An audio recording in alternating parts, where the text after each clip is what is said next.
السلام علیکم ناظرین۔ ایک شہزادے کو اچھی پوشاک پہننے کا اتنا شوق تھا کہ ہر روز قسم قسم کے لباس بنواتا اور طرح طرح کی پوشاکیں پہننے ہر وقت سیر و شکار میں لگا رہتا۔ ایک دن باپ نے فرمایا، بیٹا تم شہزادے ہو، تمہیں ایسا لباس پہننا چاہیے جو دوسروں کو نہ مل سکے۔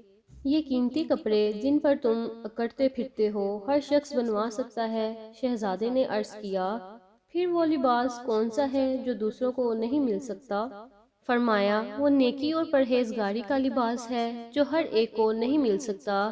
یہ زری کے کپڑے تھوڑے دنوں میں پرانے ہو جاتے ہیں، مگر نیکی اور پرہیزگاری کا لباس ہمیشہ نیا رہتا ہے، نہ کبھی پھٹے گا اور نہ کبھی میلا ہوگا۔ اسی طرح ہرن، باراسنگا، شیر اور چیتے کا شکار بھی سبھی کر سکتے ہیں، لیکن تمہیں ایسا شکار کرنا چاہیے جو دوسرے نہ کر سکیں۔ شہزادے نے بولا، وہ شکار بھی بتا دیجئے۔ فرمایا، رعایا کے دلوں کا شکار۔ اپنی رعایا کے دل جیت لو، ان پر رحم دلی کا مظاہرہ کرو۔ یہ وہ شکار ہے جو ہر کوئی نہیں کر سکتا۔ باپ کی اس نصیحت نے شہزادے کو مستقبل کا رحم دل بادشاہ بنا دیا۔